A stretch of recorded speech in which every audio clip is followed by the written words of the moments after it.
ወንድሜ እስኪ እውነቱን እንነጋገር። ካፌ ውስጥ ተቀምጠህ መንገድ ላይ እየሄድክ ወይም ደግሞ በስራ ቦታ እጅግ የምትስብህና ቆንጆ የሆነች ሴት ድንገት አግኝተህ አውርተህ ታውቃለህ?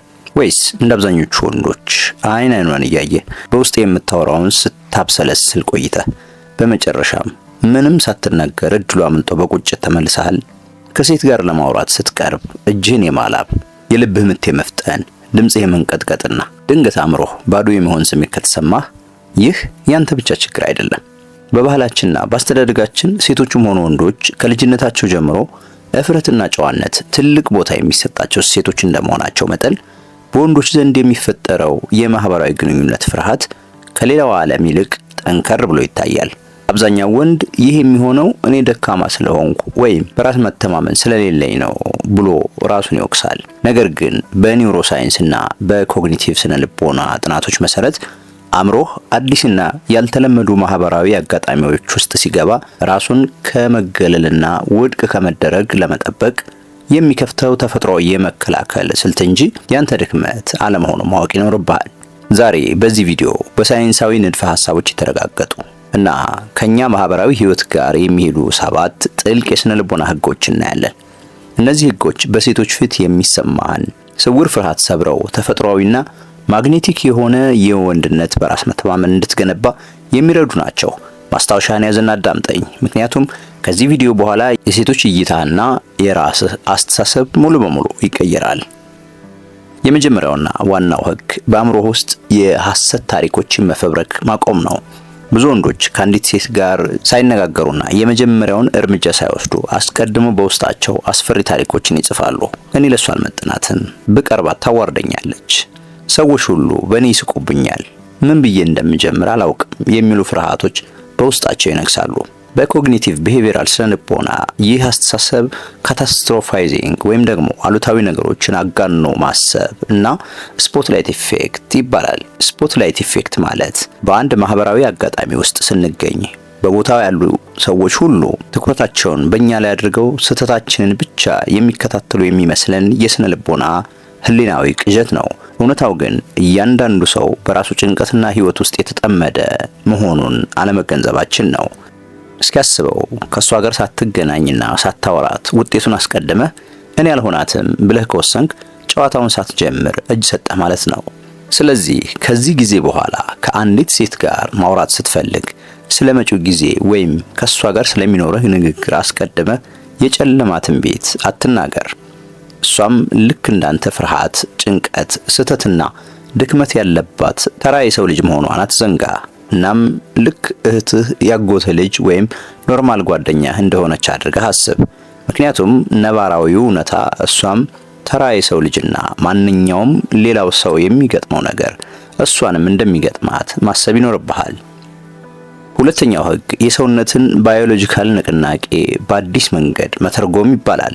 የምትወዳትን ሴት ስታይ እጅ ሲተሳሰር፣ ልብህ እንደ ከበሮ ሲመታ ወይም ድምጽ ሲንቀጠቀጥ አእምሮ ወዲያውኑ ፈርቻለሁ፣ ደንግጫለሁ፣ እኔ ደካማ ነኝ የሚል ትርጉም ይሰጠዋል። በተለያዩ ሳይንሳዊ ጥናቶች መሰረት አንድ ሰው ፍርሃት ሲሰማውና ከፍተኛ ጉጉት ወይም ተነቃቂነት ሲሰማው በሰውነቱ ውስጥ የሚመነጨው ሆርሞን አንድ አይነት ነው። እሱም አድሬናሊን ይባላል። የልብ ምት መጨመርና የእጅ መንቀጥቀጥ የፍርሃት ብቻ ሳይሆን ሰውነትህ ለአንድ አዲስና አጓጊ አጋጣሚ ራሱን እያዘጋጀ መሆኑን የሚያሳዩ የኃይል ምልክቶች ናቸው። በስነ ልቦና ይህን አሰራር ኮግኒቲቭ ሪፍሬሚንግ ወይም ደግሞ የአስተሳሰብ ፍሬምን መቀየር ብለን እንጠራዋለን። እንዲህ አይነት ሲገጥምህ ማድረግ የሚኖርብህ ታዲያ በሚቀጥለው ጊዜ ከሴት ጋር ስትገናኝ ልብህ በፍጥነት ሲመታ ለአእምሮህ ደንግጫለሁ ብለህ ከመንገር ይልቅ ሰውነቴ ለዚህ አጓጊ ውይይት ተዘጋጅቷል፣ ተነቃቀቻለሁ በለው። አእምሮህ የስሜቱን ትርጉም ከፍርሃት ወደ ጉጉት ሲቀይረው ውይይት መጀመር ወይም ማውራት እጅግ ቀላልና ደስ የሚል ይሆንልሃል። ሶስተኛው ህግ በራስ መተማመን በውስጥ ከመሰማቱ በፊት በራሱ እንደሚተማመን ሰው ሆነ ተገኝ የሚለው ነው። ብዙ ወንዶች በመጀመሪያ በራስ የመተማመን ስሜቴ ይጨምር፣ ከዚያ በኋላ ከሴቶች ጋር ማውራት ይጀምራለሁ ብለው ይጠብቃሉ። ይህ ግን ትልቅ ስህተት ያለበት ሐሳብ ነው። በራስ መተማመን መጽሐፍት በማንበብ ወይም ቪዲዮዎችን በመመልከት ብቻ የሚመጣ ረቂቅ ስሜት አይደለም። በስነ ልቦና ጥናቶች መሰረት ኢምቦዲድ ኮግኒሽን እና ፌሻል ፊድባክ ሃይፖቴሲስ የሚባሉ ህጎች አሉ። እነዚህ ህጎች እንደሚያስረዱት አእምሮህ አካልህን ብቻ ሳይሆን አካልህም አእምሮህን ይቆጣጠራል። ትከሻህን አጉብጠህ መሬት እያየ ስትቆምና እየተኮላተፍክ ስትናገር አእምሮህ የጭንቀት ሆርሞን የሆነውን ኮርቲሶል ያመነጫል። ነገር ግን ትከሻህን ቀጥ አድርገህ አገጭህን ቀና አድርገህ በእርጋታ ተራምደህ የአይን ላይን ግንኙነት ስታደርግ አእምሮህ የራስ መተማመን ሆርሞን የሆነውን ቴስቶስትሮን እንዲያመነጭ ይገደዳል። እናም ሁልጊዜ ተግባራዊ ማድረግ ያለብህ ይህንን ነው። በራሳቸው የሚተማመኑ ወንዶች እንዴት እንደሚሄዱ፣ እንዴት እንደሚቆሙ እና እንዴት አይን ላይን እያዩ በእርጋታ እንደሚያወሩ መከታተል ይኖርብሃል። አእምሮህ እውነቱን አምኖ እስኪቀበለው ድረስ በተግባር በራስ እንደሚተማመን ሰው ሆነህ ተገኝ። የዚያን ጊዜ ፍርሃት ይወገዳል። ከምትፈልጋት ሴት ጋርም በትክክል ማውራትና ማሳመን ትችላለህ። አራተኛውና ብዙ ወንዶችን ነፃ የሚያወጣው ህግ ውድቅ መደረግን አለመፍራትና እንደ ልምድ መቀበል ነው። አእምሮህ ከሴቶች ጋር ማውራት የሚፈራው ውድቅ መደረግን እንደ ትልቅ ግላዊ ውርደትና የሰውነት ድክመት አድርጎ ስለሚያስበው ነው።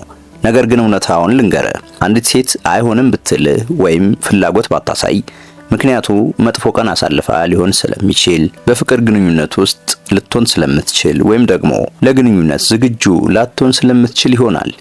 እናም ይህ መሆኑ ደግሞ በአንተ ሰውነት አቅምና ዋጋ ላይ ምንም አይነት የሚቀንሰው ነገር የለም።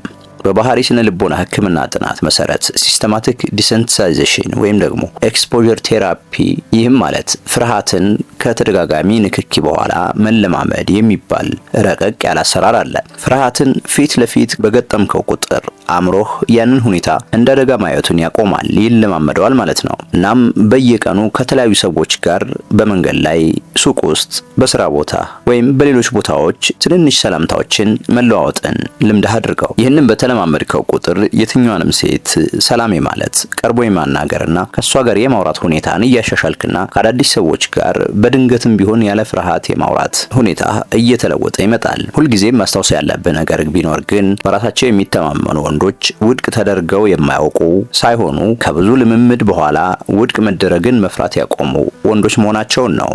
አምስተኛው ህግ እሷን ለማስደመም የምታደርገውን ጥረት ማቆም ነው። አብዛኞቹ ወንዶች ከአንዲት ሴት ጋር ውይይት ሲጀምሩ የሚያጋጥማቸው ትልቁ እንቅፋት አእምሯቸው ሙሉ በሙሉ የተጠመደው እንዴት አድርጌ እኔን እንድትወደኝ ላድርግ፣ ምን ብላት ነው በእኔ የምትደመመው በሚሉ ጥያቄዎች ስለሆነ ነው። ይህ አይነቱ አቀራረብ ደግሞ ውይይቱን ልክ እንደ ስራ መቀጠሪያ ኢንተርቪው ውጥረት የተሞላበት ያደርገዋል። ሰዎች በተፈጥሯቸው እጃቸውን ለመጠምዘዝ ወይም ትኩረታቸውን በግድ ለመውሰድ የሚታገልን ሰው ያውቃሉ። እሷን ለማስደመም ስትታገል በስውር ለአእምሮ የምታስተላልፈው መልእክት እኔ ከሷ በታች ነኝ የሚል ነው። እናም እንዲህ አይነት ሁኔታ ሲገጥምህ ማድረግ የሚኖርብህ ነገር አስተሳሰብህን በ180 ዲግሪ መቀየር ነው። ከሷ ጋር ስታወራ እኔን እንድትወደኝ እንዴት ላደርግ ወይም ምን ላደርግ ከማለት ይልቅ ይህች ሴት እውነት ለኔ ትሆናለች፣ አስተሳሰቧና ባህሪዋ ደስ ይላል፣ አብረን ብናወራ የምንግባባ አይነት ነን ብለህ ጠይቅ። እሷን ለማስደመም መታገል አቁመህ ስለሷ ማንነት እውነተኛ ጉጉት ሲኖርህ ውይይቱ ተፈጥሯዊና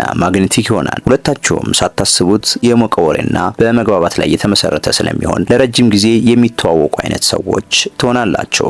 ስድስተኛው ህግ ስበህ ማሳየት እንጂ ሳቢ ለመሆን አትጣጣር የሚለው ነው። ብዙ ወንዶች ሴት ልጅን ለመሳብ በሺዎች የሚቆጠሩ የፍቅር አባባሎችን አጥንተው እሱን መናገር ወይም ውድ ነገሮችን ማሳየት ያለባቸው ይመስላቸዋል። ነገር ግን እውነቱ ሌላ ነው። የትኛውም ሴት ብትሆን እውነተኛ ትኩረት ሰጥቶ የሚያዳምጣትን ወንድ ታከብራለች። ምን መስራት ደስ ይልሻል ወይም ቀንሽ እንዴት አለፈ ብለህ ጠይቀህ መልሷን በጥንቃቄ ማዳመጥና የተለያዩ ጥያቄዎችን ማንሳት እጅግ ማግኔቲክ የሆነ የመሳብ አቅም አለው። ጥሩ አድማጭ ወንድ ራሱን ለማሳየት ከሚታገል ወንድ ይልቅ ሁልጊዜ ማራኪ ነው።